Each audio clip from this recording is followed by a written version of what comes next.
The rain fell in relentless sheets, a cold, unyielding curtain over Detroit's bruised skyline. Elliot Kane gripped the steering wheel of his battered pickup, the wipers scraping a futile protest against the deluge. The city's nights were never gentle, but this one clawed at him, wet, bitter, and heavy with a bone-deep weariness that clung like damp denim. All he wanted was to stumble into his cramped garage-turned-home, kick off his sodden boots, and lose himself in the soft, steady breaths of the little girl who had become his universe. Nora, his anchor, his reason. Then he saw it, a cardboard box, half collapsed, sagging under the weight of the storm, abandoned beside a dumpster in the shadow of St. Agnes Chapel. It trembled. Not the box, but something inside. Something alive. Elliot slammed on the brakes, the truck skidding on the slick asphalt. For a heartbeat, he sat frozen, the engine's low growl mingling with the rain's staccato. His pulse thundered in his chest, a primal drumbeat urging him to move. Instinct took over. He flung open the door, boots splashing into icy puddles as he sprinted toward the alley. The world narrowed to that trembling box, the rain a distant roar. He crouched, breath held tight, ears straining. A sound, a faint, desperate whimper. His hands, calloused from years of wrenching engines, shook as he peeled back the soaked flaps. Time stopped. There, nestled in a threadbare towel, lay a newborn, her skin mottled, lips tinged a ghostly blue. Her eyes were closed, but her tiny fist curled, defiant, as her mouth opened in a silent plea for warmth, for life. "Oh, God!" Elliot rasped, voice cracking like dry timber. "Hey, little one, I've got you." He tore off his jacket, the worn fabric still warm from his body, and wrapped her fragile form, pressing her to his chest. She was ice cold, impossibly small, a fleeting spark in the storm's cruel grip. His heart ached with questions. Who? Why? How could anyone? But they dissolved in the face of her trembling. Tucked beside her head, half sodden, was an old teddy bear, its single eye glinting like a lighthouse in the dark. A folded note clung to the towel, its ink bleeding but legible. "Please take care of her. She deserves better." "I'm sorry." The words sliced through him, sharp and unforgiving. Elliot stood, rain mingling with the tears he didn't realize were falling, his mind a storm of its own. Who leaves a child like this? Why here in the cold, behind a chapel? But her soft whimper pulled him back. "I've got you now," he whispered, voice steadying like a vow. "And I'm not letting go." Later, in the cluttered warmth of his garage, a sanctuary of oil stains, scattered tools and dreams cobbled together, Elliot sat in a creaking rocking chair, the baby cradled against his chest. The rain's relentless tapping on the tin roof softened, as if the world had paused to listen. He'd cleaned her, warmed her with a makeshift bottle of formula, and swaddled her in his only clean flannel shirt, its faded plaid a quiet promise of safety. The teddy bear, now dry, perched on the chair's armrest, a silent guardian with its one-eyed gaze. "She needs a name," he murmured, brushing a thumb across her tiny brow. The baby stirred, a soft hiccup escaping her lips. "Nora," he whispered, the name settling like a star in the night. Short, simple, radiant. Bearer of light, maybe. "That okay with you, kid?" She blinked once, her eyes catching the dim light, then drifted to sleep against his heartbeat. For the first time in weeks, Elliot smiled, a fragile warmth blooming in his chest. "Guess it's settled." Morning broke gray and heavy. Elliot stood before a stern-faced social worker, Nora nestled in a worn carrier against his chest, his jaw tight with resolve. The woman's tablet clicked under her rapid typing. "You found her where?" she asked, her tone sharp with disbelief. "Behind St. Agnes in the rain," Elliot said, his voice low but unwavering.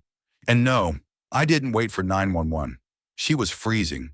She needed now, not 20 minutes on hold." The woman's eyes narrowed, annoyance flickering. "We have procedures, Mr. Kane. She needs to enter the system." Elliot's gaze turned to steel. "She's not going into any system. I'm not asking for your permission." His words carried a quiet ferocity, born not of anger but of a father's instinct, newly forged but unshakable. The social worker paused, her fingers hovering over the tablet, uncertain. 3 weeks later, after a grueling gauntlet of courtrooms, background checks, and a tear-streaked testimony from a nurse at St. Agnes who'd seen Elliot's fierce love, he walked out with temporary guardianship papers. Nora was his, at least for now. "You know this is madness, right?" Miles, his friend and a retired school teacher, said over coffee in the garage, his voice warm but skeptical. "You're scraping by on rent, and now you've got diapers and formula?" Elliot's eyes softened as he glanced at Nora, asleep in her carrier. "I know, Miles, but when I looked into her eyes, I didn't see a burden. I saw a second chance. For her. For me." 7 years slipped by, each day a testament to Elliot's quiet heroism. The garage remained their home, now alive with Nora's wild curls, her crayon masterpieces tacked to the walls, and half-fixed engine parts scattered like relics of a life rebuilt. By day, he coaxed life back into cars. By night, he mended microwaves and furnaces, every job a brick in the foundation of Nora's world. She had food, books, and bedtime stories, always bedtime stories, her laughter filling the cracks of their makeshift life. She'd grown into a bright-eyed girl, painting glow-in-the-dark stars across their ceiling, each one a wish, a dream, a promise. "Daddy," she said one evening, tugging his sleeve as he wrestled with a stubborn alternator, grease smudged on his cheek. "Do you think I came from the moon?" Elliot blinked, caught off guard. "The moon, huh?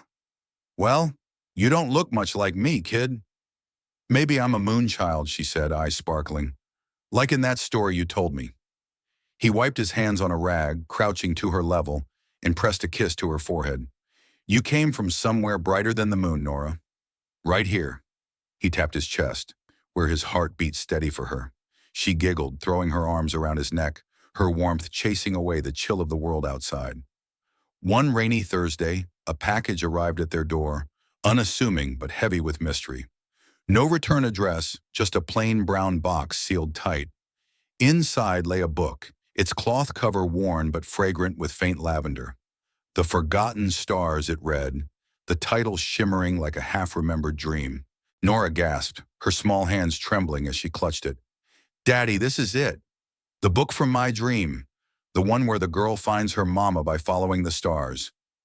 Elliot frowned, unease curling in his gut. "You dreamed about this?" He took the book, its weight unfamiliar yet haunting. A yellow ribbon marked a page, and he read the underlined words aloud, his voice low. "Even lost stars find their constellations again." The sentence landed like a stone in still water, rippling through his thoughts.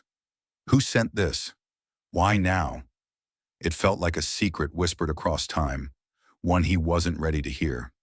Nora shrugged, her voice light but certain. "Maybe the stars sent it." He forced a smile, but his hands trembled as he set the book down. Outside, the rain fell harder, but it no longer felt like an ending. It felt like a beginning. Dawn broke over Detroit, a fragile promise of light piercing the gray. In the garage, the scent of burnt toast mingled with engine oil and the sticky sweetness of orange marmalade. An old space heater hummed beneath the workbench, battling the winter's lingering bite. Elliot stood over a toaster, screwdriver in hand, his brow furrowed in quiet determination, as if fixing this one small thing could hold the world together. "Daddy!" Nora's voice rang out, bright and urgent, cutting through the morning's haze. "I found it! The star sticker!" She held up a tiny glow-in-the-dark star, pinched between her fingers like a map to buried treasure. Elliot turned, his tired face softening into a grin. "That's the one you said disappeared, huh?" "Yup." She patted the toaster with mock solemnity. It was stuck under Mr. Toaster's belly. "Maybe he just wanted a little sparkle inside," Elliot teased, his voice warm with the kind of love that didn't need words. Nora giggled, then skipped to their constellation wall, a mural of stars and moons painted across the cinder block, a canvas of her dreams. She pressed the sticker beside a figure labeled Nora's Star, her small hands precise, reverent. "Do you think stars remember where they came from?" she asked, her voice soft, almost swallowed by the hum of the heater. Elliot paused, his hand lingering on the toaster. The question stirred something deep, a quiet ache he couldn't name. Some stars get lost, he said gently, but even lost stars find their way home. Nora turned, her eyes wide, reflecting the dim light like twin galaxies. Just like the book said. He nodded, the unease from that mysterious book creeping back. It wasn't just its sudden arrival or its rarity. It was how it seemed to know Nora, as if its pages held pieces of her soul. She'd read it 3 times already, curled under blankets with that one-eyed teddy bear standing guard, a relic of the night that changed everything. That evening, Elliot stepped into Harold's corner store, a few blocks from the garage. Nora's grocery list, scrawled in crayon on a crumpled diner napkin, lay in his hand. Chocolate milk, blueberries, glue for very important art project, marshmallows, not the tiny kind. Harold, the elderly shopkeeper, handed over the bag with a knowing smirk, his eyes crinkling. Still raising her on pancakes and optimism, eh, Elliot? He said, voice warm with years of familiarity. It's the only fuel I can afford, Elliot replied, a tired chuckle escaping him. Harold leaned in, his tone softening. She ever ask where she's from? All the time, Elliot said quietly, his gaze drifting to the rain-slicked street outside. I tell her what I know. She was left in the rain, and I chose her. Harold gave a slow nod, his eyes gleaming with respect. That kind of love. It ain't blood, but it's thicker than anything I've seen. Back home, the garage was a glitter-strewn battlefield. Nora sat at the kitchen table, her secret project spilling across every surface, including Admiral Toffee, the stray cat who visited daily and answered to no one else. Elliot set the groceries down, raising an eyebrow. You building a spaceship or an explosion, kid? Nora grinned, her curls bouncing. Maybe both, Daddy. It's a surprise. Elliot ruffled her hair, his heart swelling with the quiet courage it took to raise her, to be her home. But the book, The Forgotten Stars, sat on the counter, its lavender scent lingering like a question he couldn't answer. Who sent it? And why did it feel like the stars themselves were watching? Nora grinned, her eyes twinkling like the stars she painted on their ceiling. Neither, Daddy. It's a surprise. Elliot ruffled her wild curls, his grease-stained fingers gentle against her scalp. One day, kid, you'll have to spill all those secrets of yours. She leaned in, her voice dropping to a conspirator's whisper, mischievous and warm. Maybe. But only if you tell me yours first. He froze, a shadow flickering across his heart. She didn't know about the dreams that haunted him, those rain-soaked nights replaying in his mind, the cardboard box, the trembling newborn, the note that cut deeper than any blade. Nor did she know about the fear that gnawed at him, that one day someone might come for her, claiming a past he couldn't protect her from. He shook the thought away, forcing a grin. Deal. That night, as Nora slept in her fortress of pillows and paper stars, her small chest rising and falling under the glow of her constellation mural, Elliot sat at the kitchen table, his dented laptop casting a pale light across his face. The mysterious book, The Forgotten Stars, lay beside him, its lavender scent lingering like a ghost. He'd been chasing its origins, scouring dead-end websites and dusty online forums. It wasn't in stores, not in libraries, not even in the obscure corners of the internet. Yet the copy in their garage looked pristine, as if it had been waiting for them. He flipped it open, his calloused fingers tracing the cover's embossed stars. So like the ones Nora painted, each a silent wish. Inside the front cover, in delicate, precise handwriting, were the words, "For the girl who found her way back." Beneath them, a name, C. Veyron. His stomach twisted, the name striking like a bell in a quiet room. Veyron, a dynasty woven into the world's wealthiest tapestries, all marble halls and whispered power.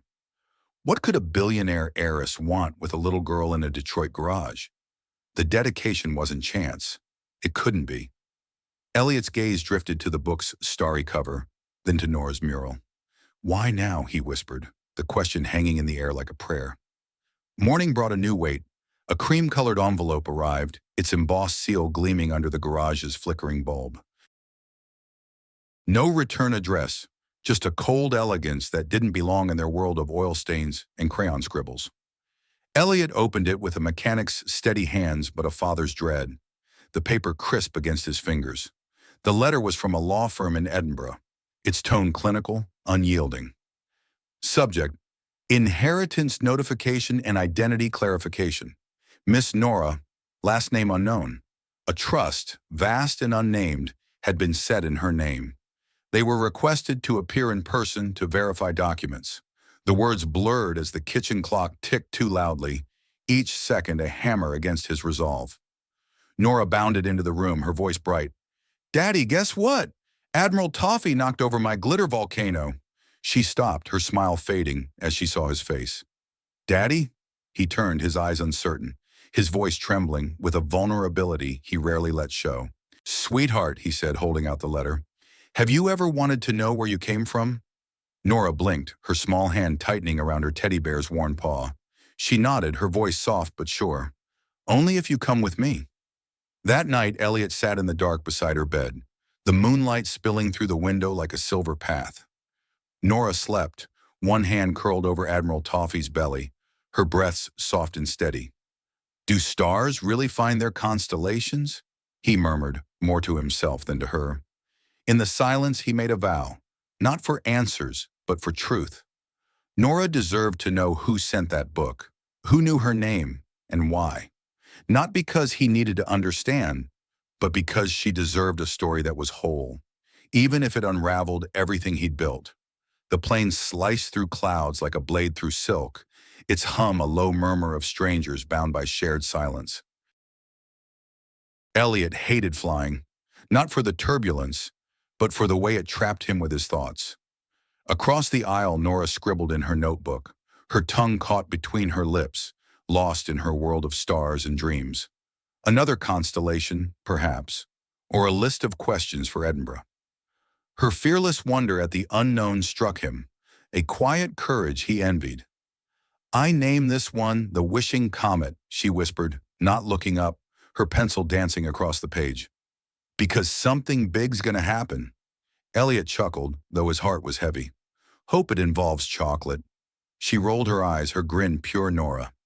"Daddy, not everything's about snacks." A soft laugh broke the quiet from the row behind. Elliot glanced back.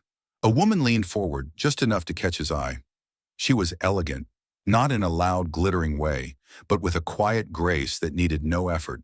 Her blazer was tailored, her nails a soft neutral, but her gray eyes carried a weight, as if they'd seen too many sleepless nights, too many unspoken regrets. "I'm sorry," she said, her smile small but warm. "She's adorable. I couldn't help overhearing." Nora beamed, her curls bouncing. "I'm Nora. What's your name?" The woman hesitated, a breath caught in her throat. "Clara," she said softly. "Clara Veyron." Elliot's heart skipped, the name echoing like a warning bell. Veyron. From the book. It couldn't be a coincidence. He shook it off, forcing calm. "Elliot," he said, nodding, "and this one's my co-pilot. I'm also the snack captain," Nora added proudly. "But Daddy says no marshmallows on planes." Clara's smile softened, a crack in her polished exterior letting through a flicker of warmth, like sunlight through a storm cloud. Her gaze lingered on Nora, heavy with something unspoken, as if she were seeing a memory she hadn't dared to touch. "Did you say your name is Nora?" she asked, her voice quieter now. Elliot tensed, his instincts flaring. "Yeah," he said slowly. "Why?" Clara blinked, catching herself. "It's just a beautiful name. My mother called me that when I was little. Short for Little Light." Nora's face lit up. "That's what Daddy calls me sometimes." Clara's expression faltered, a fleeting look of pain crossing her features, before she masked it with a cautious smile. Elliot's pulse quickened, his mind racing.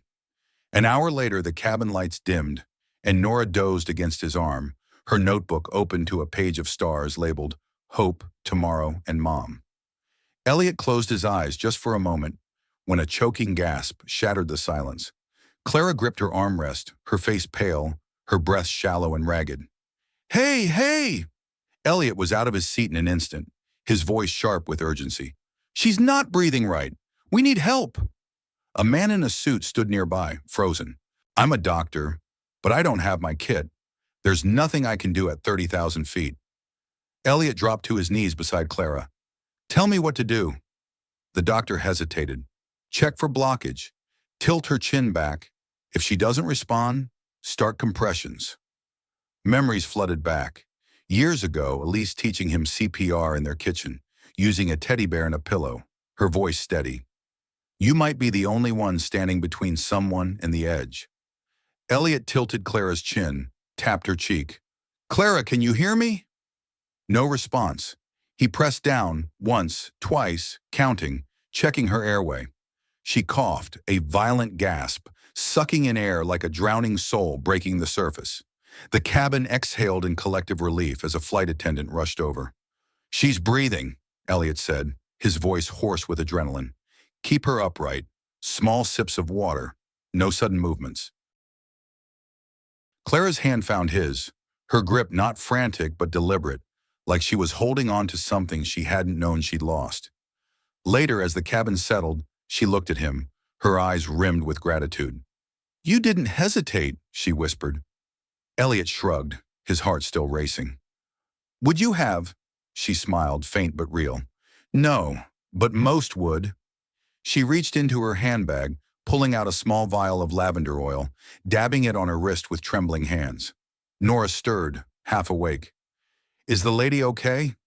Clara leaned forward, her voice soft. I am now, thanks to your dad.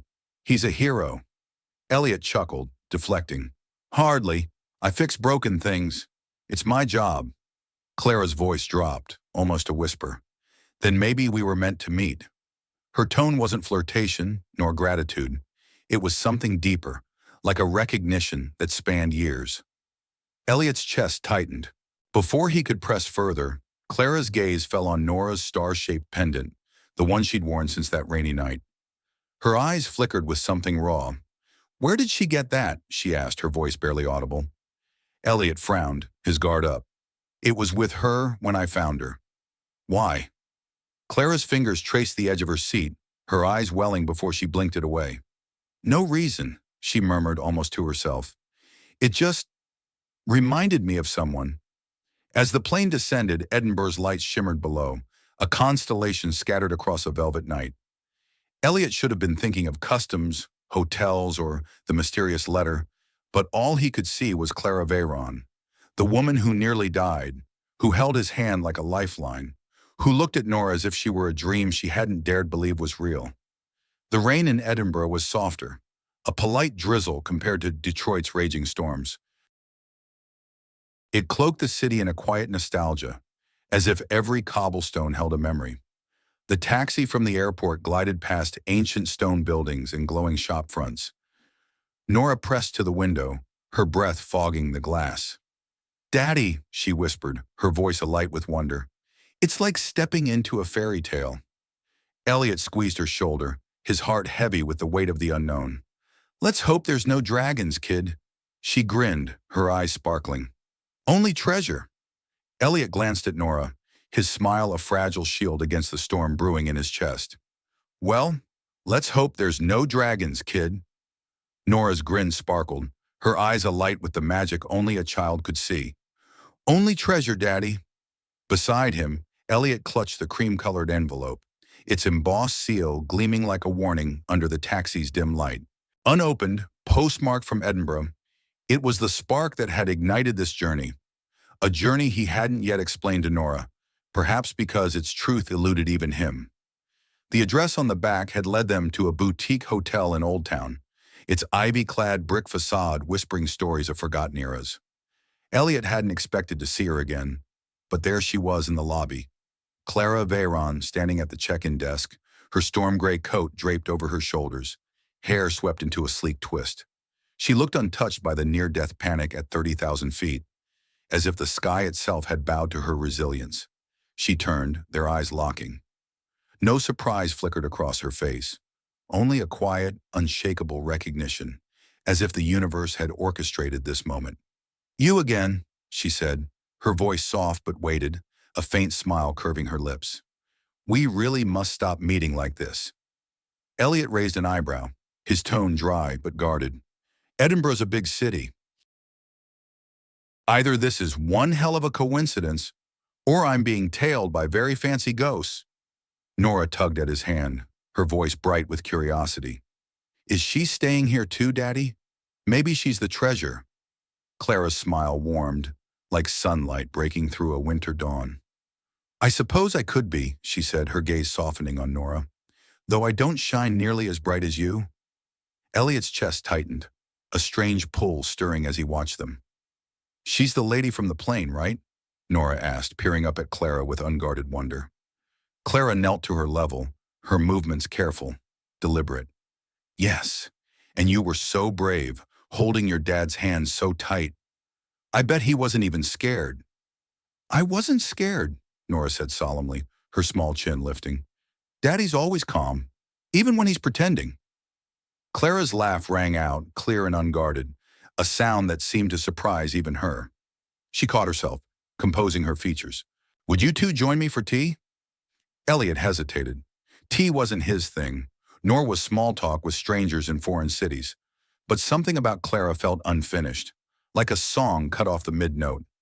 Sure, he said, his voice gruff but curious. The hotel lounge was a cocoon of velvet chairs, a ticking clock, and soft jazz that wove through the air like a lullaby. Clara sat across from them, her tea untouched, steam curling like a question mark. Elliot sipped black coffee, his eyes watchful, every instinct honed from years of protecting Nora. I bet you're wondering how I ended up here, Clara said finally, her voice low, almost confessional. Let's just say the timing's uncanny, Elliot replied, his tone measured. Unless you make a habit of crossing oceans to bump into tired single dads. Clara's lips twitched, a flicker of amusement breaking her polished surface. I don't. And I didn't follow you. This was my destination before the plane left Detroit. Today. Must be fate then, Elliot said, half joking, but his eyes searched hers for truth. Clara's gaze shifted to Nora, then back to him, her expression deepening. Or something older than fate. Elliot frowned, unease coiling in his gut. What's that supposed to mean? She reached into her coat pocket, pulling out a small leather-bound book, its edges worn but cherished. Elliot's breath caught. It was Starlight Tales for Young Hearts, the same rare edition Nora carried like a talisman. My father read this to me when I was her age, Clara said, her voice soft with memory, every night until he didn't come home. Elliot stayed silent, his eyes tracking her every move, every word. I thought I'd forgotten it, she continued, her fingers tracing the book's cover, until I saw her on the plane. That necklace, her eyes, the way she said my name. Her voice cracked, a fracture in her composure. That book was printed by a private press. Only a few hundred copies exist. I hadn't seen one in 20 years. Until yesterday. Nora leaned forward, her whisper brimming with excitement. This is like a mystery movie. Clara's gaze settled on her, heavy with something Elliot couldn't name. Longing, perhaps, or regret. How old are you, sweetheart? She asked. 7, Nora said brightly. Where were you born? Clara pressed, her voice trembling now. Elliot cut in, his tone sharp but protective. We don't know for sure. I found her, abandoned. No papers, no records. Just her, that book, and the necklace. Clara's hand shook as she reached into her purse, pulling out a creased photograph. She slid it across the table, her fingers lingering as if afraid to let go. Elliot unfolded it, his heart stopping. A younger Clara, eyes raw with uncertainty, held a newborn wrapped in a pink blanket. Around the infant's neck gleamed a tiny star pendant, Nora's pendant. No, he whispered, the word a plea against the truth. It is, Clara said, her voice steady but fragile. That's my daughter. Nora tilted her head, confusion knitting her brow. But I don't have a mom. Clara blinked, tears threatening to spill. You do. You always have. I just wasn't strong enough to be her then. Elliot stood slowly, his jaw tight, anger and disbelief warring within him. Are you saying you abandoned her? I didn't leave her to die, Clara said quickly, her words desperate. I left her at St. Agnes Chapel with a note, in the safest place I could think of. Then I fled the country. I was 19, scared, controlled by my father. My life didn't feel like mine. You left a baby, Elliot said, his voice low, cutting. In winter. I know. Her voice broke, raw with guilt. And I've hated myself every day since. Silence stretched, heavy and jagged. Nora looked between them, her small face clouded with confusion. Daddy? She said, her voice small. Elliot knelt beside her, his hand gentle on her shoulder. It's okay, Bug. This is a lot. Clara reached out, then stopped, her fingers curling in midair as if remembering a touch she'd never given. I'm not here to take her from you, she said, her voice trembling. I just wanted to know she's okay. And maybe, if she could know me. Elliot looked up, his eyes searching hers. You waited 7 years to ask that. I was broken, Clara whispered, and terrified I didn't deserve forgiveness. He studied her, not the polished heiress but a woman who'd been running from her own shadow. As they stood to leave, Clara looked at Nora, her voice soft. Can I give you something? Nora shrugged, her grin returning. If it's chocolate, sure. Clara smiled, a fragile thing, and handed her another copy of Starlight Tales. Maybe we can read it together sometime. Nora took it slowly, then nodded. For the first time since the plane, Elliot felt the ache in his chest shift, not from confusion, but from understanding. He knew why Clara Veyron made his heart hurt. The hotel suite was a quiet sanctuary, the radiator's gentle hum and the wall clock's steady ticking filling the silence. Nora slept, curled beside Elliot, her small hand clutching the spine of the second Starlight Tales, as if it held the map to her dreams. Elliot sat on the bed's edge, shoulders hunched, staring at the unopened letter that had brought them to Edinburgh. It felt like a trap door, ready to swallow the life he'd built. Yet it was Clara, her claim to Nora, her haunted eyes that weighed heavier, stirring emotions he couldn't trust. A soft knock broke the stillness.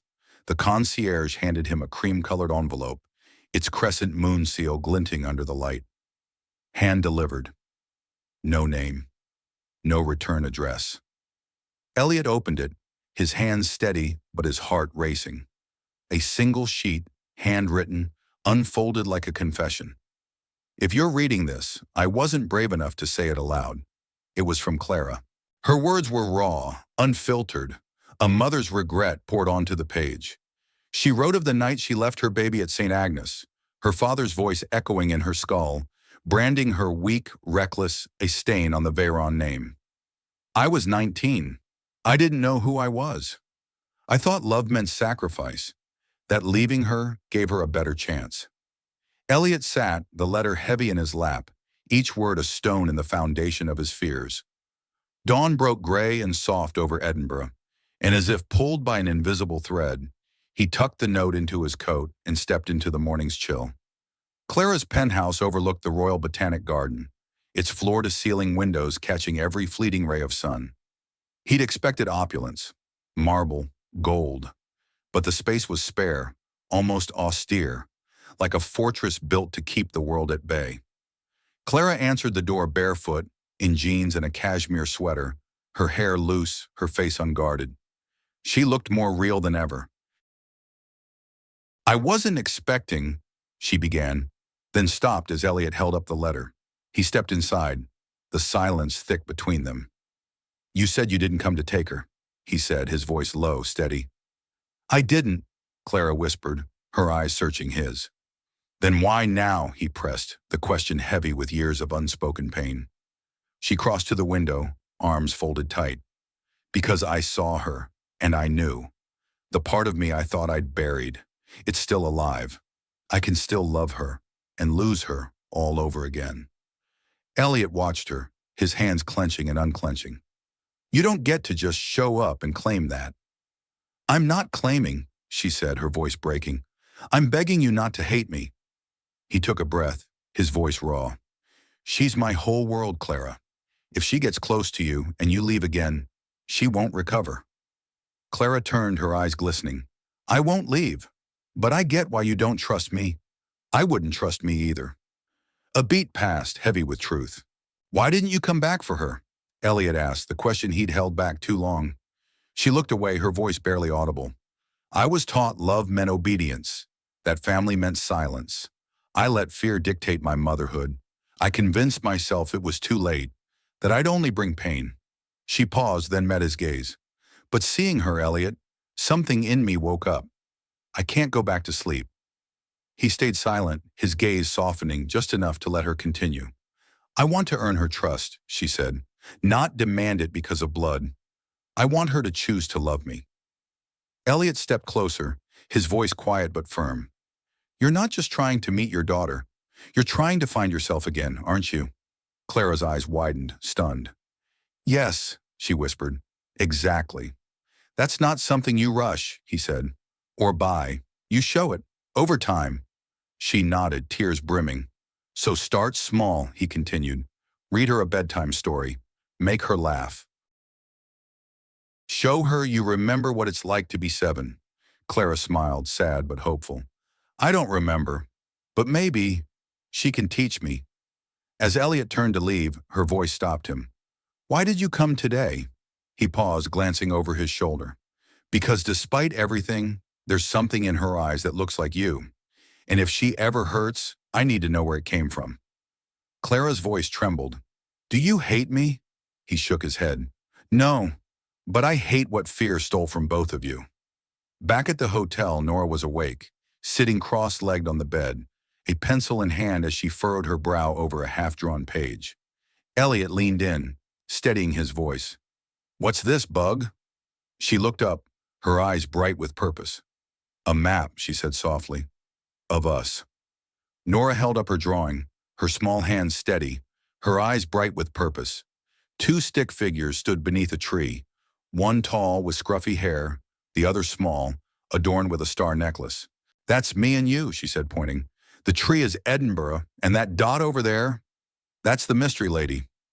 Elliot's smile softened, a quiet warmth breaking through the storm of questions in his chest.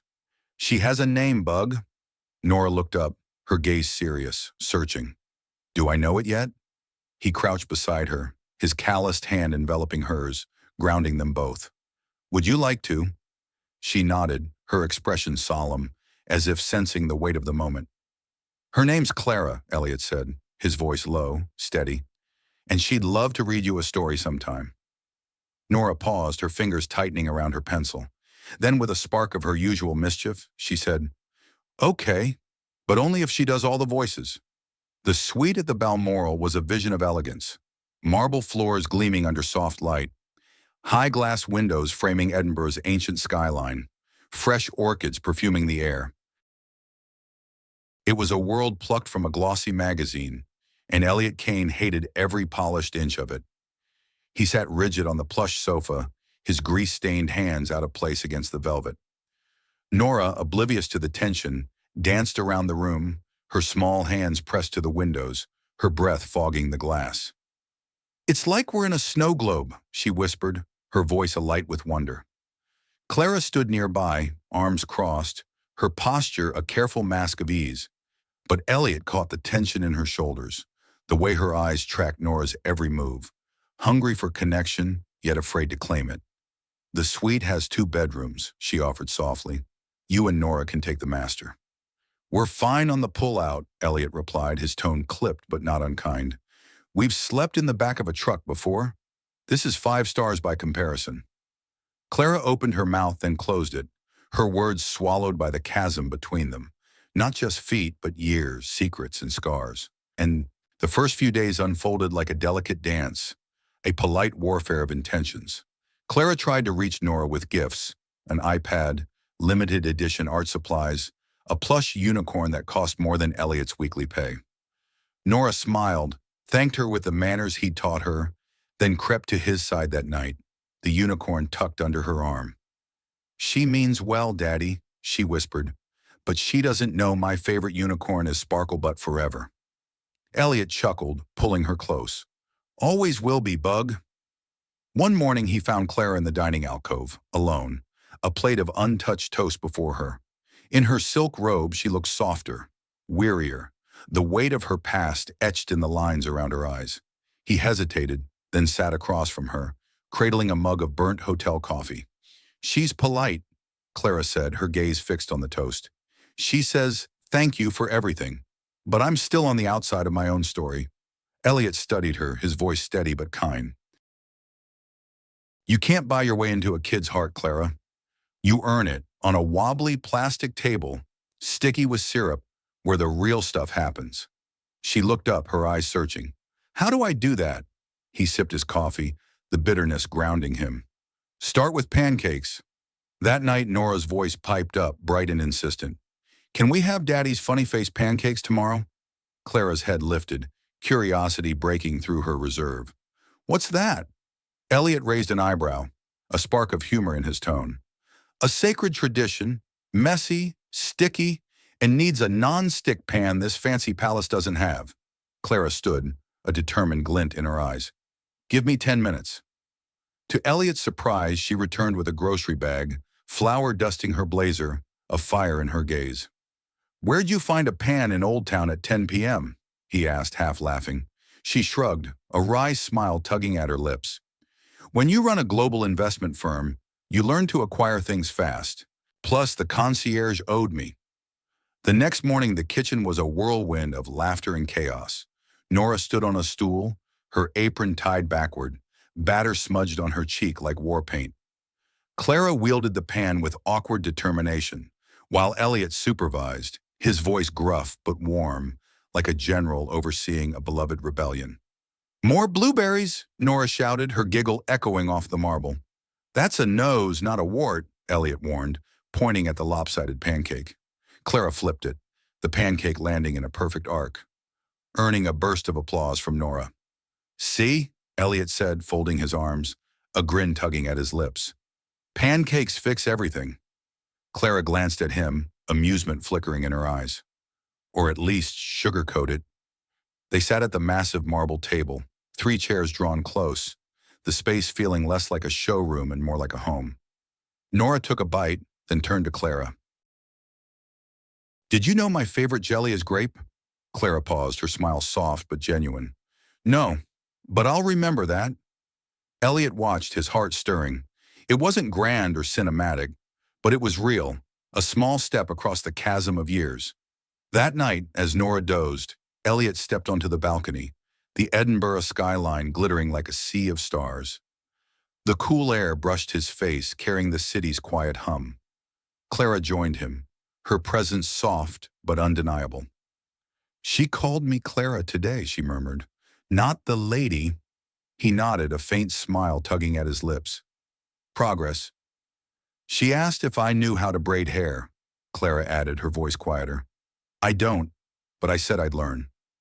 Silence settled, heavy with possibility. Then Clara spoke, her words trembling. Elliot, do you ever wish you hadn't found her that night? His jaw tightened, the question striking a nerve. Never. His voice was firm, unyielding. Not even when it cost me my career, my marriage, my whole life. She exhaled, a tremor in her breath. I didn't get a choice. My father threatened to cut me off, said I'd ruin the Veyron name. I was 23, scared, alone. You signed a piece of paper, Elliot said, not cruelly, but with the weight of truth. Yes, she whispered, swallowing hard. I signed her away, but not a day passed that I didn't wonder if she'd forgive me or if I deserved to be found. He looked at her, his gaze steady, searching. Kids don't care about your resume, Clara. They care if you show up, again and again, even when it's hard. Her eyes glistened, tears catching the city's light. I want to show up, Elliot. I can't undo the past, but I want to write a better next chapter. He nodded slowly. Then start small. Learn to braid. Pack a lunch. Miss a board meeting for her school play. That's how stories change. Clara let out a shaky laugh. Do you ever stop fixing broken things? Elliot smirked, his voice warm. Only when they stay fixed. Inside, Nora stirred, her sleepy voice calling, Daddy? Coming, bug, he said, turning. Clara touched his sleeve lightly, her fingers hesitant.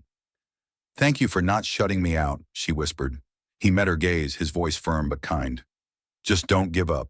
That's all I ask. As he stepped inside, Clara lingered on the balcony, her hands gripping the cold railing.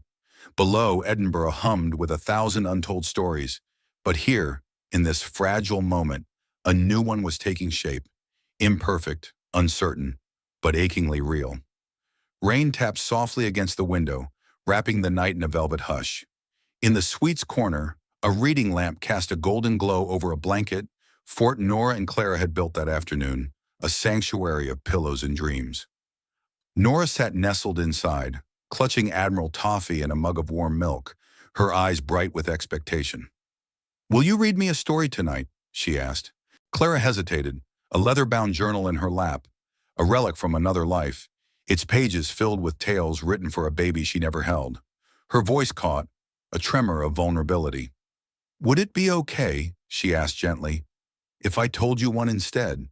One I have never shared with anyone?" Nora nodded, hugging her knees. "Is it scary?" Clara's smile was faint, wistful. "No, just a memory dressed as a dream." She took a breath, her voice soft but steady. "Once upon a time, in a forest where the stars brushed the treetops, there lived a little bear named Luna. She had fur soft as moonlight, ears like tiny clouds, and a curious nose that always led her into mischief. One winter night, a fierce storm tore through the woods. When Luna woke, her mother was gone, leaving only a ribbon tied to a pine branch and the wind whispering her name. Nora's eyes widened, her voice a whisper. "What happened next?" Clara's tone softened, laced with longing. Luna searched everywhere, asking the moon, the rivers, even the owls. But no one knew where her mother had gone. So Luna made a map, not of places, but of wishes, carrying it in her heart as she wandered. The world tried to make her small, but she grew anyway. One night, she found a hill that felt like home. She curled up under a sky full of stars and whispered, "Maybe I'm not lost. Maybe I'm just on my way." Silence fell, heavy with meaning. Nora blinked, then leapt up, darting to the bedroom. Clara froze, her heart racing. Had she gone too far? But Nora returned, clutching a crumpled drawing, its edges frayed, colors faded. A bear with one bent ear stood beneath a heart-shaped constellation. Clara's breath caught. "I drew this when I was 5, Nora said. I didn't know why. It was just in a dream." Clara reached for the paper, her hands trembling. This is Luna." Nora nodded, pointing to a star-shaped pendant drawn on the bear's chest. "It looks just like my necklace, doesn't it?" Clara closed her eyes, tears slipping free. "You were in me," she whispered, "even when we were apart. You remembered." Elliot stepped from the shadows, his presence quiet but steady. He'd heard the story, seen Nora share a piece of her guarded heart, watched Clara meet it, not with guilt but with wonder. She looked up at him, her eyes wet but resolute. "I wrote that story when I was pregnant," she said. "It was the only way I could feel close to her. I dreamed of telling it to her one day." Elliot crouched beside Nora, his voice gentle. "You okay, Bug?"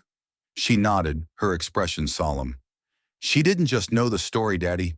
She was in it." Clara's lips trembled.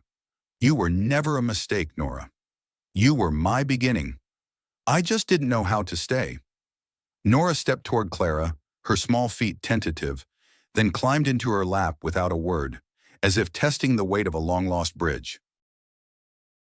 Clara held her stiffly at first, her arms uncertain, as though she feared she had no right to this closeness. Then slowly, she tightened her embrace, clutching Nora as if gathering up the fragments of 7 lost years. "I don't want you to leave again," Nora whispered, her voice a fragile thread in the quiet room. Clara's eyes lifted to Elliot, shimmering with a resolve that hadn't been there before. "Neither do I," she said, her voice steady despite the tremor in her heart.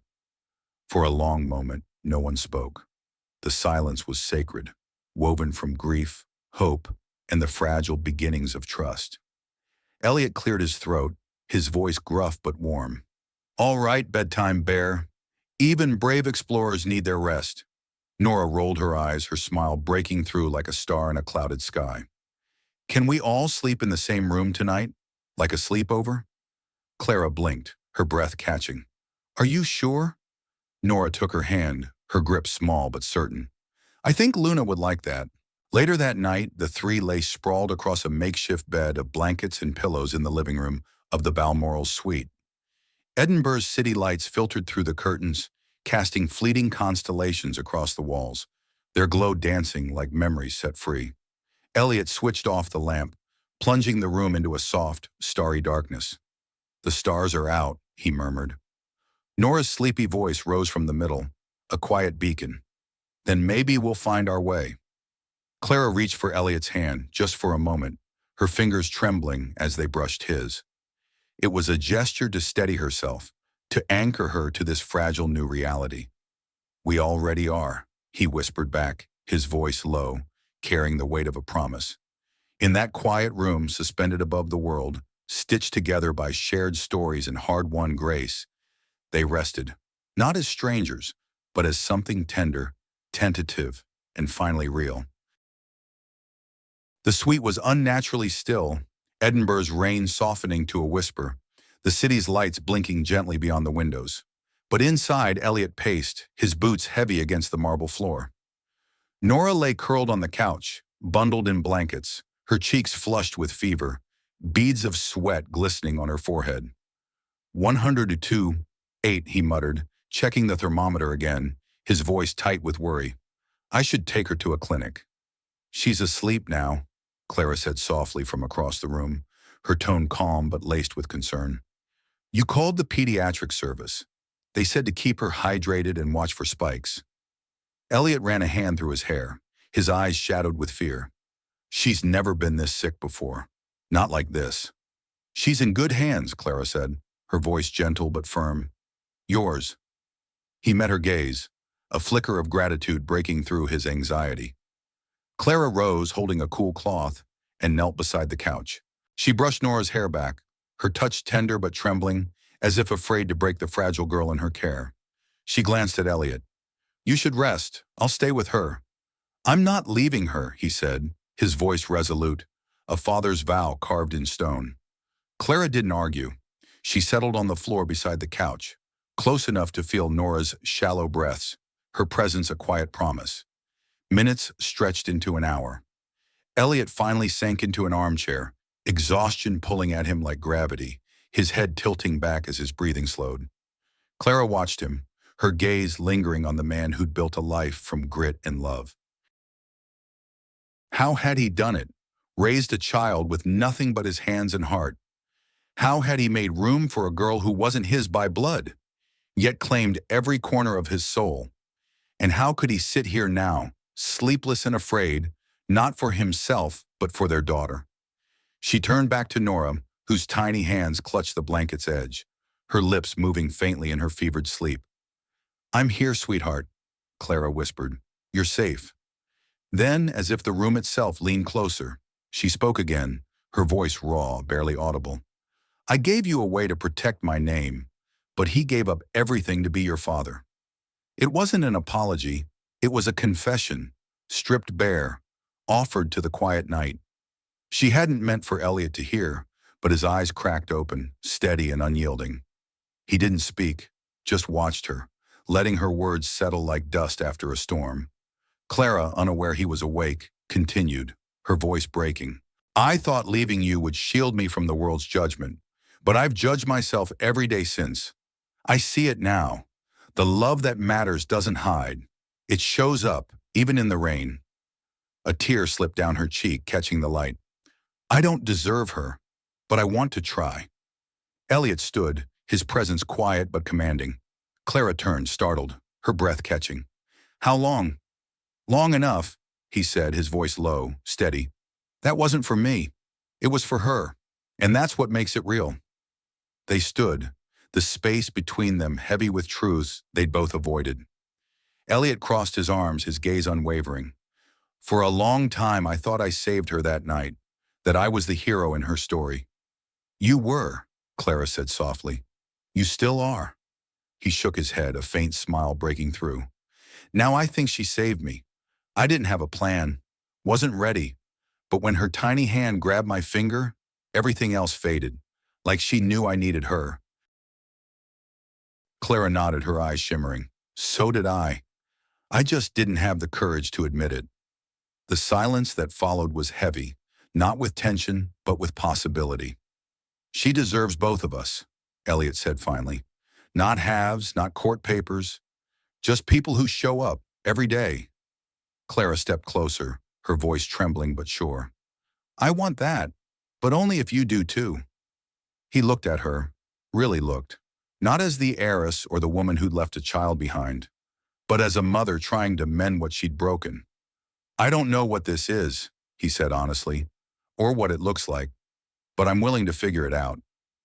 Her lip quivered, a fragile smile breaking through. So am I. Nora stirred, her voice faint but clear. Hey, Bug, Elliot whispered, rushing to her side. Still warm but better. Her eyes blinked open, glassy but brightening. Did I dream it? Were you two talking nice? Elliot grinned, his heart easing. Might have happened. Clara knelt beside them, her voice soft. You were so brave tonight, Nora. Nora leaned against Elliot, her voice small. Did I miss anything? He exchanged a glance with Clara, a silent understanding passing between them. No, he said softly. You were the reason it happened. As Nora drifted back to sleep, her fever retreating like a tide, she whispered one word. Home. Elliot stayed by her side, one arm around the girl who'd changed his world, the other resting near Clara, who'd finally found the courage to stay. In that fragile moment, the future was uncertain, but for the first time, it didn't feel lonely. Morning light filtered through soft gray clouds, casting a pale glow over Edinburgh's skyline. Elliot stood in the kitchenette, stirring a cup of instant coffee, long gone cold. The silence of the suite too heavy, too still. He turned toward the living room, a frown creasing his brow. Clara, he called. No answer.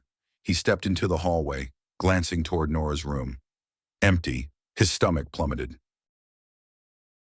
He pushed the door open fully. Her bed was made, too neatly, and on the comforter lay a single sheet of drawing paper, its presence like a punch to his chest. He lifted it with trembling hands, Nora's familiar crayon strokes vivid and raw. Two doors stood side by side, one marked with a heart, the other with a question mark.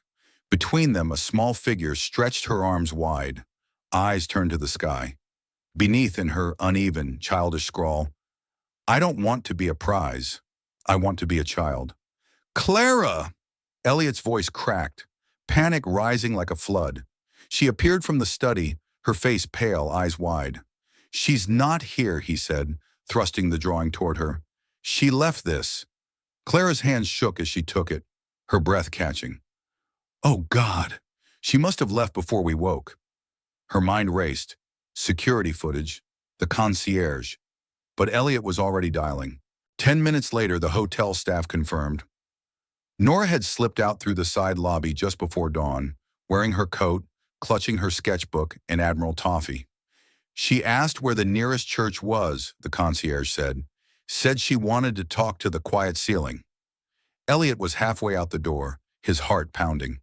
St. Cuthbert's Kirk was a 10-minute walk, a quaint stone chapel tucked behind modern offices, its wooden doors groaning as he pushed them open. Stained glass cast soft blues and reds across the pews, and there in the front row sat Nora, legs tucked beneath her, head bowed over her bare, her small frame dwarfed by the sacred silence. Elliot exhaled, a breath he hadn't known he was holding. He approached quietly, not wanting to startle her, Clara trailing behind, her hands clenched with fear and hope.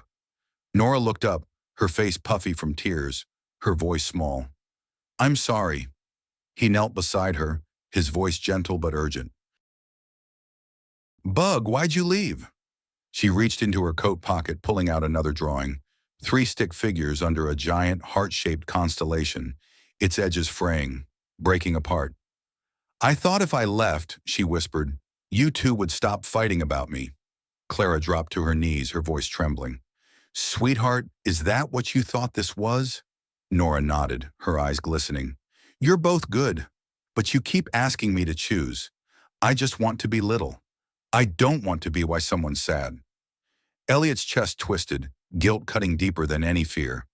He'd fought to protect her from the world, but not from this, the weight of their choices pressing on her small shoulders. You're not a prize, Nora, he said softly. You're not something to be won. Clara wiped her eyes, her voice raw. You're not a problem to be solved either. You're a miracle, one I tried to ignore for too long. Nora's lower lip trembled, her eyes glistening with the weight of a child caught between worlds. So what now? She whispered. Elliot took her small hand, his calloused fingers, gentle but firm, grounding her in the quiet sanctuary of St. Cuthbert's Kirk. We stop making you choose, Bug. We choose each other. Clara leaned in, her voice soft, trembling with a promise she'd never dared make before. Not perfectly, sweetheart. Not without mistakes. But we're done with sides. We're one team now. Nora's gaze darted between them, searching for truth in their faces. Even if you live in different places? We'll figure it out, Elliot said, his voice steady as bedrock. Together. Nora tilted her head, a spark of hope flickering in her eyes. Can I still have bedtime stories? Clara smiled through her tears, the warmth of it breaking through her guarded exterior. Every night, even if I have to read them over video. Nora leaned forward, throwing her arms around Elliot, her embrace fierce and trusting. Then, without hesitation, she reached for Clara, pulling her into the circle. In that pew, beneath the stained glass glow of blues and reds, their little constellation realigned, a fragile, radiant alignment born under a quiet ceiling. That night, back at the Balmoral, Nora slept between them on the couch, her breath soft and even, a beacon of peace in the storm they'd weathered. Clara broke the silence first, her voice barely above a whisper. She's more aware than I ever was at her age. Elliot nodded, his gaze resting on Nora's peaceful face. She always has been. Even as a baby, she watched the world like it owed her answers. She deserves parents who give them, Clara said softly, her eyes tracing the curve of Nora's cheek. Elliot met her gaze, his voice quiet but sure. You're trying, Clara. That matters. So are you, she replied, a faint smile tugging at her lips. He hesitated, then spoke, his words heavy with memory. That thing you whispered the other night. I heard you. Clara didn't flinch, her eyes steady. I figured. You were right, he continued, his voice thick. I gave up everything for her. My career, my marriage, my old life. But I got so much more in return. Clara nodded, her eyes shimmering with understanding. She saved us both, didn't she? Elliot looked at Nora, his heart swelling with a love too vast for words. No, he said, his voice rough with emotion. She reminded us who we were, so we could save ourselves. Clara reached over, her hand resting lightly atop his, a tentative bridge across years of distance. Neither moved, letting the quiet moment hold them. Outside, Edinburgh's night was still, but inside something was healing, a wound stitched together by courage and grace. Elliot stood at the departure gate, passport in one hand, Admiral Toffee tucked under the other. He was a man of quiet decisions. Fix what's broken, keep it simple, protect what matters. But now everything in him screamed to turn back. Planes didn't wait, and life, it seemed, was just as relentless. Beyond the terminal's glass, Edinburgh stretched gray and misty, draped in a soft drizzle. The final boarding call for Flight 211 to Detroit echoed over the loudspeakers, a ticking clock pulling him toward home. Clara wasn't there. She hadn't come to stop him, and that absence carved a deeper ache than he'd expected. He exhaled, not in anger, but in resignation, the weight of choice heavy in his chest. He reached into his coat, pulling out the small envelope Nora had pressed into his hands that morning, her eyes solemn as she whispered, "Don't open it until you're sure." He wasn't sure of anything, but he tore it open anyway. Inside was a drawing, rendered in Nora's vibrant crayon strokes. A crooked, heart-shaped garage, stick figure Elliot with greasy hands, Clara in heels clutching a phone and a muffin, and between them, Nora, wearing a paper crown and a t-shirt proclaiming, "I'm the boss." Beneath it, in her careful 7-year-old script, a note, "We're a team. You fix cars. She fixes hearts. I need both." Elliot sank onto a bench, the drawing trembling in his hands. It wasn't just sweet, it was truth, sharp and piercing, cutting through doubt and fear. Nora had said what he couldn't. They were a family, not by blood but by choice. He looked up, scanning the terminal, and there she was, Clara standing just beyond the security checkpoint. No makeup, hair pulled back, her usual armor traded for vulnerability. She hadn't come to stop him. She'd come to let him choose. His heart pounded as he stepped back through the security line, closing the distance between them. She didn't move, her eyes searching his, steady but unguarded. "I thought you'd be halfway to Detroit by now," she said quietly. "I almost was," he admitted, his voice rough. "What changed?" she asked, her breath catching. He handed her the drawing, watching as her eyes welled with tears. "She really sees us, doesn't she?" Clara whispered, tracing the lines of Nora's work. "She sees who we could be," Elliot said, his voice firm, "if we stop running from it." Clara took a shaky breath, stepping closer. "So what are you saying?" "I'm saying I'm not ready to lose her," he replied, his gaze unwavering. "And I don't think she should lose either of us just because we're scared." "I never stopped wanting to be her mother," Clara said, her voice trembling. "I just forgot how." "And I never planned to be her father," Elliot said, a lopsided smile breaking through. "But she made me one anyway." Their eyes locked, raw and open, a silent vow forming in the space between them. "So what now?" Clara asked, her voice barely a whisper. Elliot's smile softened. "You've got a guest room, don't you?" Clara laughed, a real, unguarded sound that echoed like sunlight in the sterile terminal. "It has a leaky faucet." "Good," he said, his grin widening. "Gives me something to fix." A beat passed, the air charged with possibility. "And us?" she asked, her voice soft, vulnerable. He looked down, then back at her, his eyes steady. "I don't know what we are, Clara, but I know where I want to be." She took his hand, her fingers warm against his. The terminal faded. The noise, the crowds, the ticking clock, replaced by something quieter, stronger, a promise. 2 weeks later, Elliot stood in a small garage on the outskirts of West Edinburgh, flipping the dusty closed sign to now open. The place wasn't fancy. The lift creaked, the coffee machine sputtered, but the tools were familiar, the work honest. He'd named it Kane and Kin, a nod to the family they were building, plural in hope, in possibility. Clara arrived an hour later, Nora skipping at her side, 2 paper bags in hand. "Breakfast," she announced, her voice bright. "Muffins and juice." Elliot wiped his hands on a rag, raising an eyebrow. "Do I even want to ask where those muffins came from?" Clara smirked, a playful glint in her eyes. "Homemade. Mostly." Nora darted to her art desk in the corner, nestled beside the workbench. "I'm making a sign," she called, her voice bubbling with purpose. "Customers need to know we fix engines and hearts." Clara leaned against the doorway of the garage, her silhouette framed by the soft glow of West Edinburgh's dusk. "She doesn't miss much, does she?" she said, her voice warm with a quiet awe, as she watched Nora at her art desk. Elliot's gaze followed, his eyes softening with a father's pride. "Neither do you." "So," Clara hesitated, then stepped forward, holding out a worn blue book. Nora's beloved Starlight Tales for Young Hearts, its edges frayed from countless nights of stories. "I thought, maybe you could read to her tonight, if you're not too tired." Elliot took the book, his calloused fingers brushing its cover with reverence, as if it held more than stories. It held their shared history. "I'd like that," he said, his voice low, steady. Clara smiled, a flicker of hope breaking through her guarded exterior. "I'll take tomorrow night. You take tonight."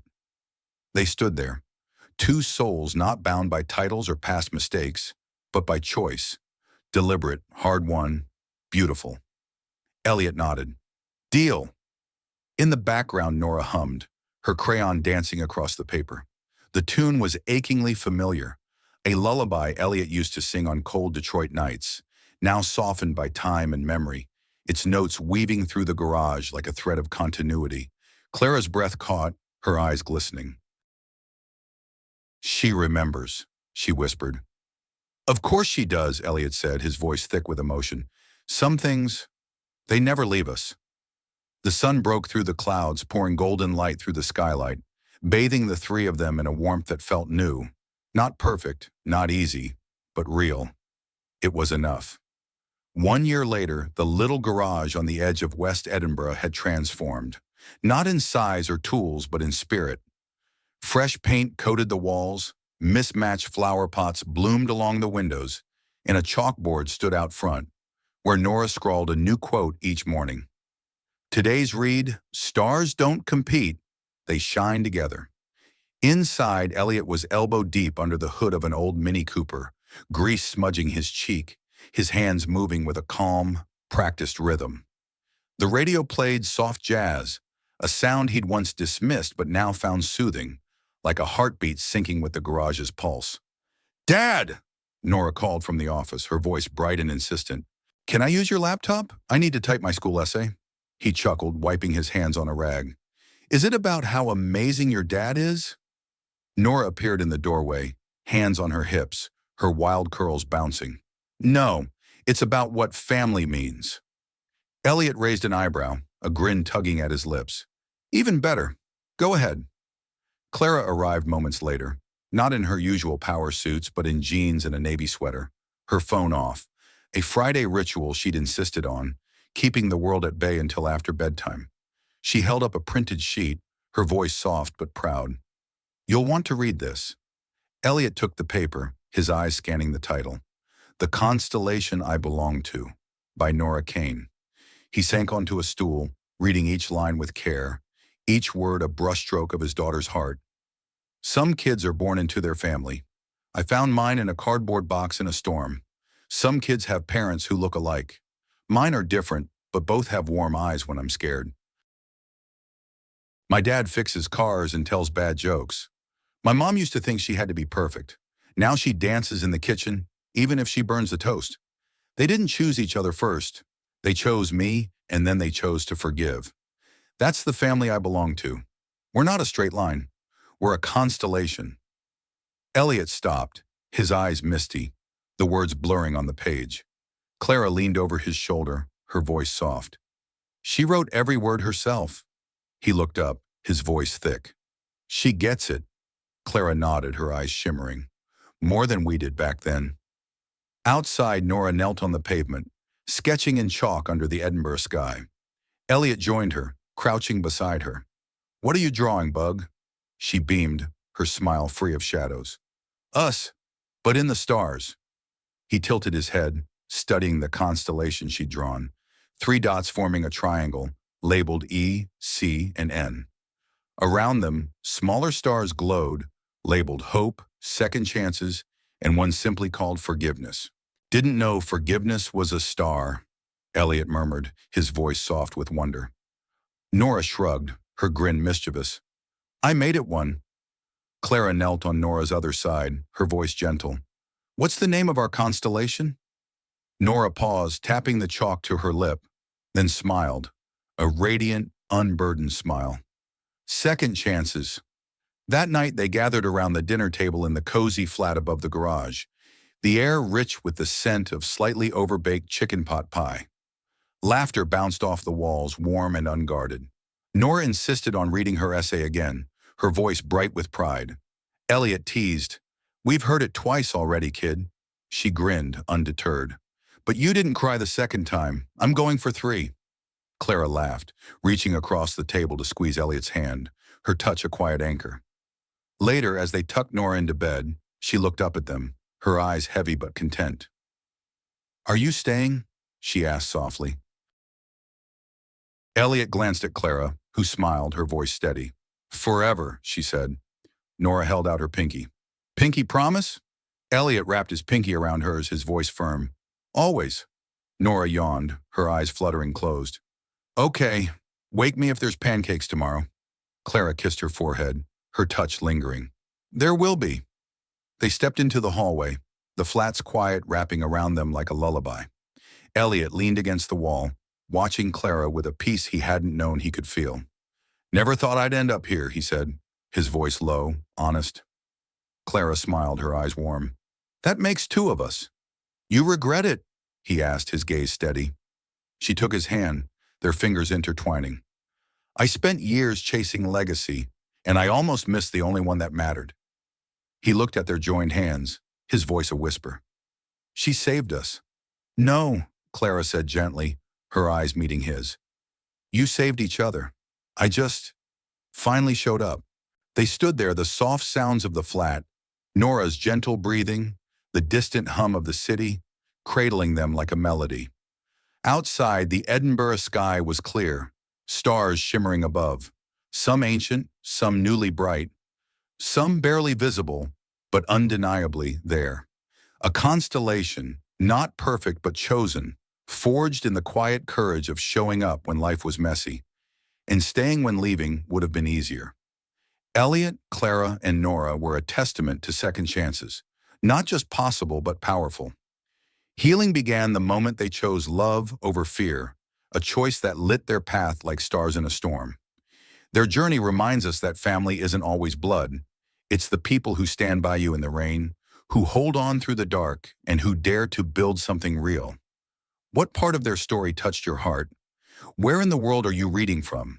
Share your thoughts below. Your words matter more than you know. If this tale of love, hope, and redemption moved you, like, subscribe, and ring the bell to never miss another story. Thank you for joining us. Stay kind, stay open, and keep believing in second chances.